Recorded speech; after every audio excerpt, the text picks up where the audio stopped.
বিশ্বাস করি যে নির্বাচন যেটা থেকে আমরা প্রায় 15 বছর বঞ্চিত, এই নির্বাচনের মাধ্যমে আমাদের জনগণ তারা তাদের প্রতিনিধিকে নির্বাচিত করবার একটা সুযোগ পাবেন।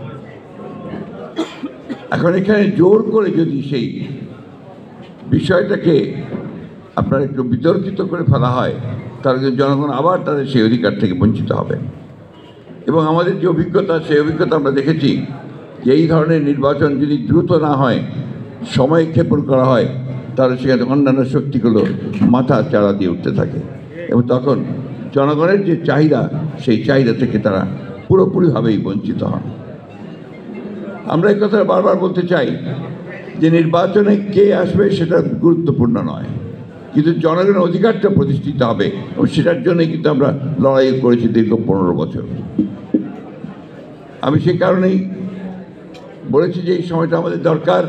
সত্যিকার অর্থেই আমরা বর্তমান যে অন্তর্বর্তীকালীন সরকার আছে, সেই সরকারের কাছে আমাদের প্রত্যাশা অনেক।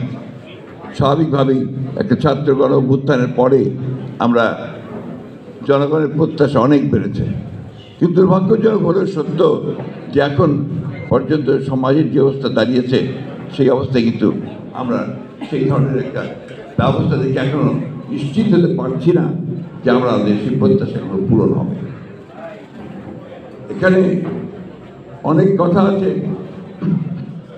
প্রত্যেকটি রাজনৈতিক দলের বিভিন্ন রকম প্রোগ্রাম আছে, কর্মসূচি আছে, সেই কর্মসূচিগুলো নিয়ে তারা এগোতে চায়। একটা বিষয় কিন্তু সবাই একমত, একটা নির্বাচন হওয়া দরকার। নির্বাচনটা শুধু একটা দলকে ক্ষমতায় বসানোর জন্য নয়, নির্বাচনটি গণতান্ত্রিক ব্যবস্থা দিয়ে যাওয়ার জন্য একটা পথ সৃষ্টি করা, একটা দরজা পার হওয়া।